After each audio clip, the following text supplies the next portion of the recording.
Yes, students, our next topic is degrees of elasticity of demand. So we are having different degrees of elasticity of demand. So first of all, we will discuss perfectly elastic demand.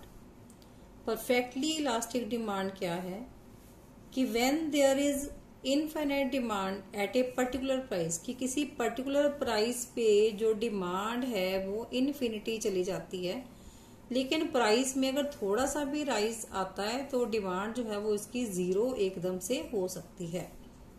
तो जैसे यहाँ पर example coat की गई है कि price है it means fixed 30-30-30 and demand जो है वो इंक्रीज हो रही है at same price, it is 100, 200 and 300।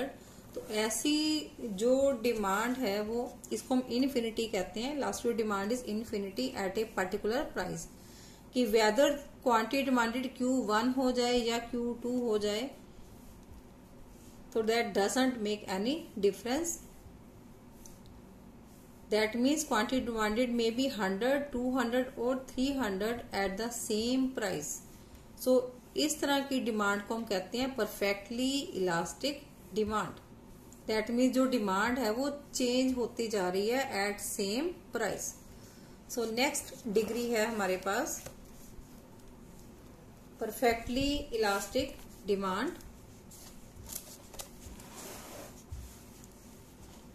So perfectly elastic demand perfectly inelastic demand जो है वो बिल्कुल इसके ऑपोजिट है। That means when there is no change in demand with the change in price.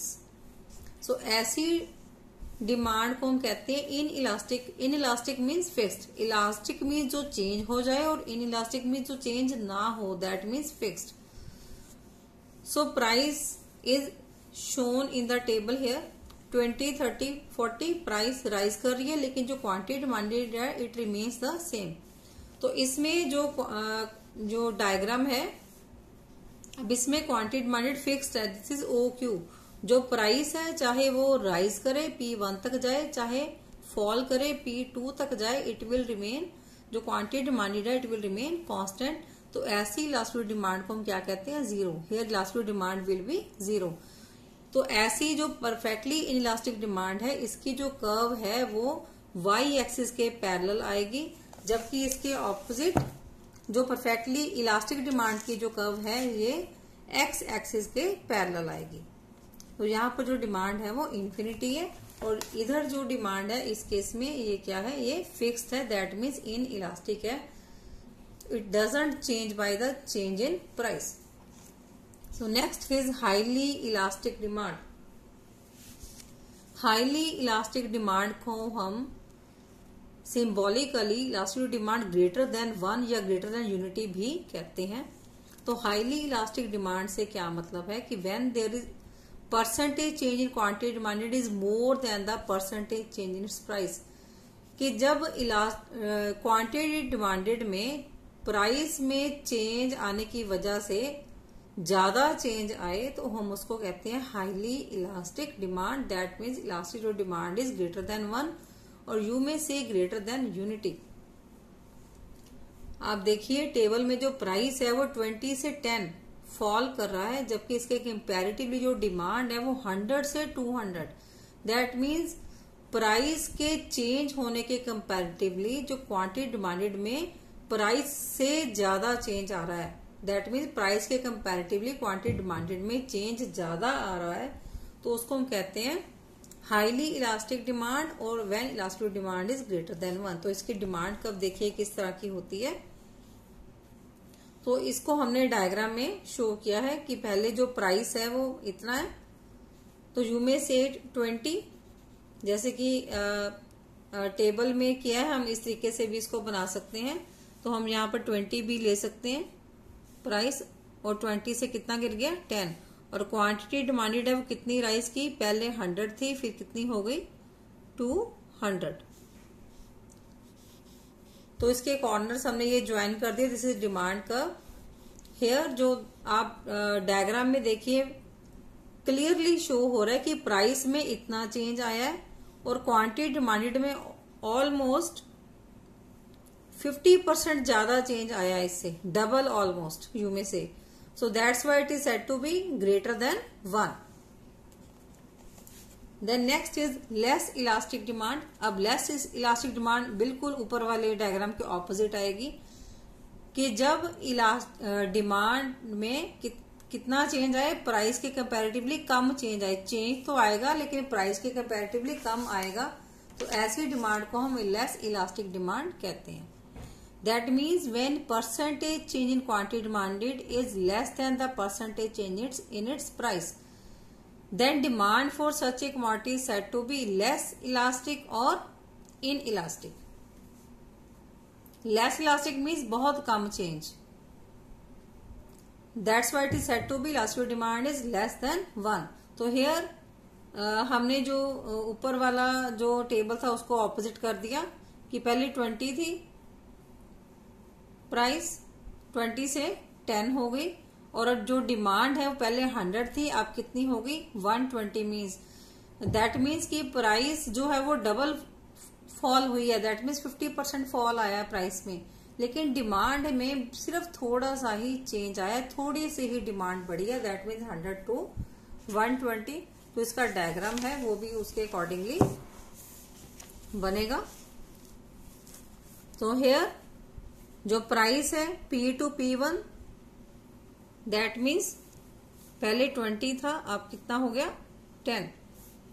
और क्वांटिटी डिमांडेड कितनी है, पहले 100 थी, अब कितनी हो गई 120. तो इस तरह की जो डिमांड कर्व है थोड़ी सी ये स्टीपर बनेगी, जबकि लास्ट थोड़ी थी फ्लैटर थी. तो here we will say elastic demand is less elastic और इट इज लेस देन 1.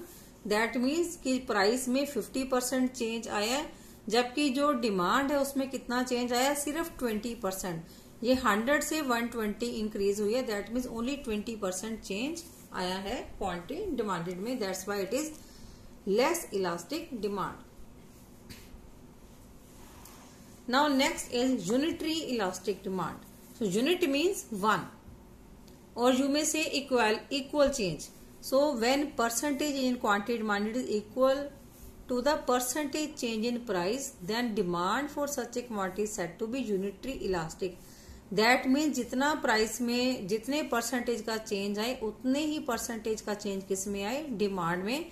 तो that elastic demand is said to be unitary elastic demand, और यू में से elastic demand is equal to 1. तो टेबल में show किया गया price 20 से कितना आ गया 10, और जो डिमांड है वो कितनी इंक्रीज हुई 100 to 150. That means 50% price fall हुई है और इधर 50% ही जो डिमांड है वो इंक्रीज हुई है. तो इसको हम डायग्रामेटिकली भी प्रेजेंट कर सकते हैं कि 20 to 10 प्राइस फॉल हुआ है, और इधर जो क्वांटिटी डिमांडेड पहले 100 थी, अब कितनी हो गई 150. तो इस तरह की जो डिमांड कर्व है इसको रेक्टेंगुलर हाइपरबोला कर्व भी कहते हैं. तो रेक्टेंगुलर हाइपरबोला के नीचे जितने भी रेक्टेंगल बनते हैं उसका एरिया ऑलमोस्ट सेम होता है. जैसे एल पॉइंट के नीचे जो रेक्टेंगल बन रहा है, दिस इज PLQO. तो इस रेक्टेंगल का एरिया, और जो दूसरा रेक्टेंगल है वो आर के नीचे बन रहा है, दैट इज P1R Q1Q. इस रेक्टेंगल का एरिया और इस रेक्टेंगल का एरिया है वो एक दूसरे के इक्वल होगा.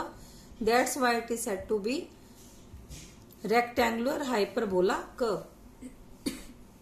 अब इसको हम न्यूमेरिकली भी प्रूव कर सकते हैं. न्यूमेरिकली हमने क्या देखना है कि परसेंटेज चेंज इन प्राइस और percentage change in quantity demanded equal है या नहीं. So percentage change in price का फॉर्मूला क्या है, P1 minus P upon P.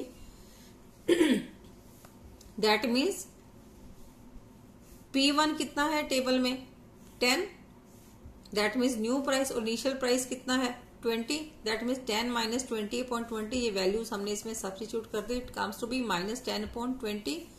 That means minus 1 upon 2. तो minus 1 upon 2 means minus half, that means 50%. जो minus का साइन है ये क्या शो कर रहा है आपको, fall in price. That means fall in price is 50%. Then quantity demanded पहले कितनी थी 100, अब कितनी हो गई 150. सो इसको भी हमने इस फॉर्मूले में प्लेस कर दिया। Percentage change in quantity demand is equal to Q1 minus Q upon Q। That means इसकी वैल्यूज हमने प्लेस की, तो न्यू क्वांटिटी जो कितनी है 150, इनिशियल क्वांटिटी कितनी है 100। सो 150 माइनस 100 अपॉन 100 हमने इस फॉर्मूले में वैल्यू को सब्स्टिट्यूट कर दिया, तो it comes to be again 1/2। That means 50%। ये 50% फॉल इन प्राइस से 50% क्या इंक्रीज हुआ डिमांड। तो percentage change in quantity demanded जो है वो 50% हुई है, और उसके रिस्पॉन्स में क्वांटिटी डिमांडेड में कितनी परसेंटेज में चेंज आया 50%, almost equal change. So that's why it is said to be elastic demand equal to 1. So next है हमारा concept factors affecting price elasticity of demand. ये बहुत इंपॉर्टेंट है एग्जामिनेशन पॉइंट ऑफ व्यू से। सो इसमें first point हमारे पास है nature of commodity. जो नेचर ऑफ कमोडिटी का फैक्टर है उसके ऊपर प्राइस इलास्टिक डिमांड का क्या इफेक्ट होता है। तो हमारे पास 3 तरह की कमोडिटीज हैं जो कंज्यूमर यूज करता है। It may be necessity, comfort और लग्जरी। तो जो हमारी नेसेसिटी गुड्स हैं लाइक फूड ग्रेन्स, वेजिटेबल्स हैं, मेडिसिन हैं, तो जनरली इन चीजों की जो डिमांड है वो इन इलास्टिक होती है। इन इलास्टिक का मतलब है कि प्राइस में अगर ऐसी गुड्स के प्राइस में चेंज आ जाए तो उसकी जो डिमांड है वो इन इलास्टिक रहती है। In elastic means almost fix रहती है, बहुत थोड़ा सा चेंज ही आएगा, अगर आएगा तो ज्यादा चेंज नहीं आएगा, क्योंकि ये जो क्वांटिटीज है वो ह्यूमन सर्वाइवल के लिए जरूरी है। अब कोई पेशेंट है, कोई बीमार है हमारे घर में, अगर मेडिसिन महंगी हो जाती हैं तो हम ऐसा नहीं करेंगे तो कि उसको हम ना खरीदें, क्योंकि वो खरीदनी जरूरी है हमारे लिए, तो वो एक नेसेसिटी है। तो इसके लिए जो ऐसी चीजें हैं इनकी जो डिमांड है वो इन इलास्टिक रहती है। तो ऐसे गुड्स की जो प्राइस है उसके चेंज आने से उनकी डिमांड में कोई चेंज नहीं आता, अगर आएगा कि बहुत ही थोड़ा सा, ना के बराबर ही चेंज आता है। एंड नेक्स्ट इज कि अगर कंफर्ट्स हैं लाइक फैन, रेफ्रिजरेटर है, तो ऐसी गुड्स की जो डिमांड है वो इलास्टिक होती है। मींस प्राइस के चेंज होने से थोड़ा सा डिमांड में चेंज आ जाता है। इन केस ऑफ कंफर्ट्स इसमें भी कोई बहुत ज्यादा चेंज नहीं आता। हम इसकी जो कंजप्शन है, क्योंकि ये चीजें सर्वाइवर के लिए बहुत ज्यादा जरूरी नहीं है, तो इसकी जो कंज्यूमर की जो डिमांड है, हम कंज्यूमर की डिमांड को पोस्टपोन कर सकता है ऐसे केसेस में। देन लग्जरीज के केस में क्या होता है, लाइक एसी है, डीवीडी प्लेयर है या ब्रांडेड कार्स हैं, तो इसकी जो डिमांड है वो जनरली मोर इलास्टिक होती है एज कंपेयर टू कंफर्ट्स। क्योंकि जो लग्जरीज है इसकी जो थोड़ी सी भी अगर प्राइस इसकी फॉल करती है तो इसकी डिमांड में एकदम से जंप आता है, क्योंकि इसका थोड़ा सा प्राइस गिरना ही कंज्यूमर को बहुत रिलैक्सेशन उसमें हो जाती है। जैसे कि गोल्ड का प्राइस अगर थोड़ा सा गिरता है तो उसकी बाइंग बढ़ जाती है, क्योंकि gold is a luxury item, या डायमंड है वो भी लग्जरी आइटम है, तो उनकी डिमांड में प्राइस के कंपैरेटिवली ज्यादा चेंज आता है, तो इसको हम मोर इलास्टिक की कैटेगरी में लेते हैं ऐसी गुड्स को। देन अवेलेबिलिटी ऑफ सब्स्टिट्यूट्स, ऐसी गुड्स जिनके सब्स्टिट्यूट्स अवेलेबल हैं, तो ऐसी गुड्स की डिमांड मोर इलास्टिक होती है। जैसे कि हमने टी और कॉफी का एग्जाम्पल हमने लास्ट वीडियो में भी अपना डिस्कस किया था। तो एक सब्स्टिट्यूट की अगर प्राइस गिरती है तो दूसरी जो उसका सब्स्टिट्यूट है उसकी डिमांड में बहुत ज्यादा चेंज आता है, उसकी जो बाइंग है, उसकी डिमांड है कंज्यूमर की बढ़ जाती है। तो सब्स्टिट्यूट्स के केस में जो डिमांड है वो मोर इलास्टिक मीन्स ज्यादा इलास्टिक होती है। देन इनकम लेवल, अब ये फैक्टर कैसे इफेक्ट करता है इलास्टिसिटी ऑफ डिमांड को। अब हमारी सोसाइटी में एक रिच कंज्यूमर्स हैं और एक पुअर कंज्यूमर हैं, तो जो लो इनकम वाले लोग हैं उनके केस में जो डिमांड है वो हाईली इलास्टिक होती है। एज अगर लो इनकम ग्रुप्स हैं उनकी डिमांड, जो इनकम है सपोज थोड़ी सी इंक्रीज होती है तो उनकी डिमांड जो है वो ज्यादा बढ़ जाती है।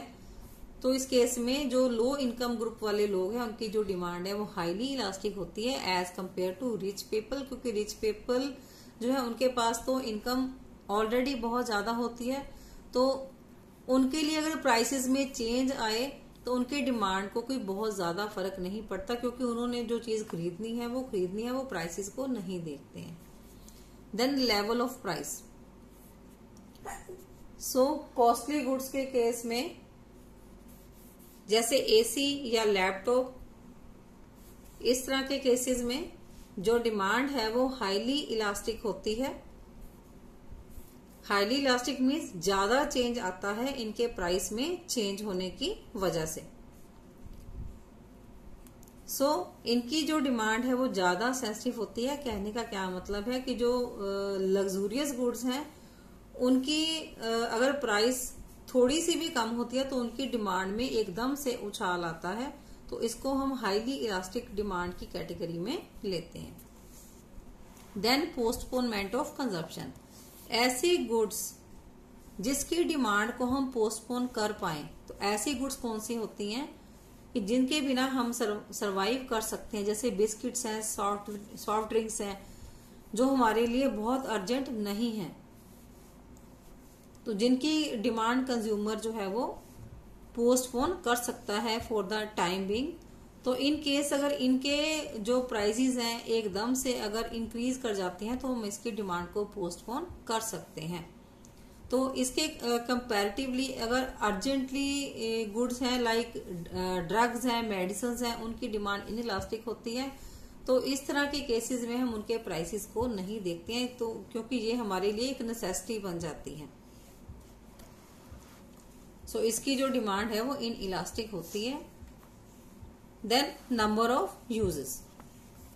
ऐसी गुड जिसके बहुत सारे यूजेस हैं, जैसे फॉर एग्जांपल इलेक्ट्रिसिटी है, तो इलेक्ट्रिसिटी के केस में उसके इलेक्ट्रिसिटी का बहुत जगह यूज होता है।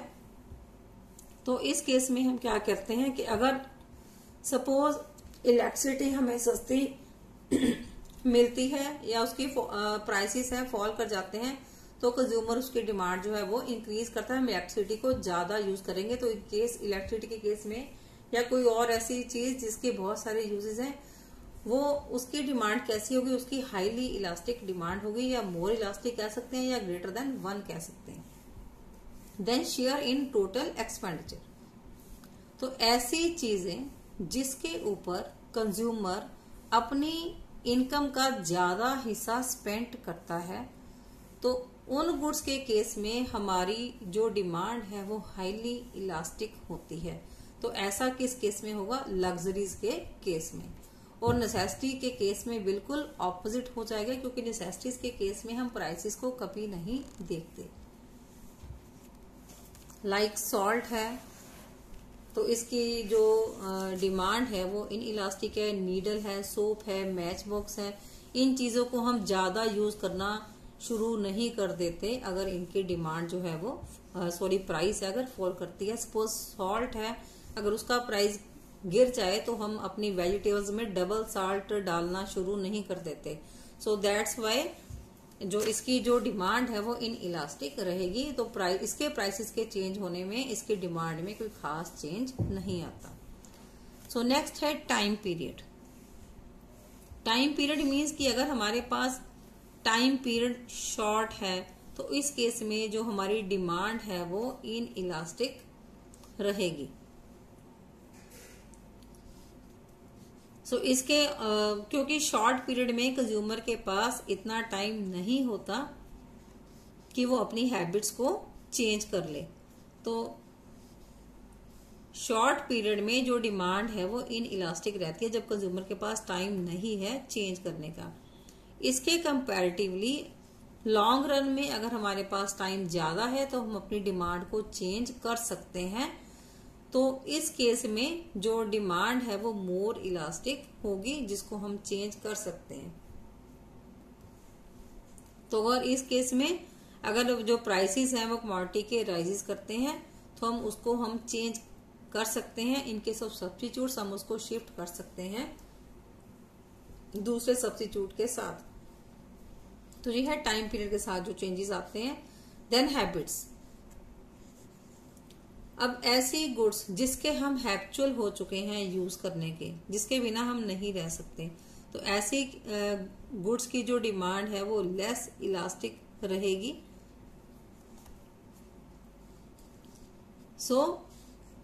जिस तरह से फॉर एग्जाम्पल जैसे अल्कोहल गुड्स हैं, टबैको है, सिगरेट्स है, जो कंज्यूमर्स इन सब के हैबिचुअल हैं, तो इस केस में जो कंज्यूमर की डिमांड है वो इन इलास्टिक होगी या लेस इलास्टिक होगी, क्योंकि ऐसे जो कंज्यूमर्स हैं उनको प्राइस के गिरने का या बढ़ने का बिल्कुल कोई फर्क नहीं पड़ता उनकी डिमांड के ऊपर।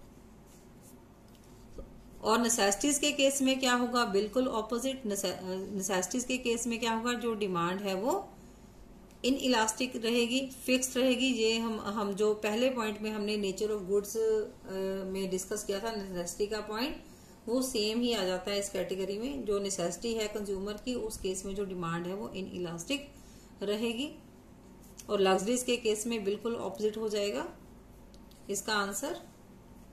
So these are the different factors which affect the elasticity of demand.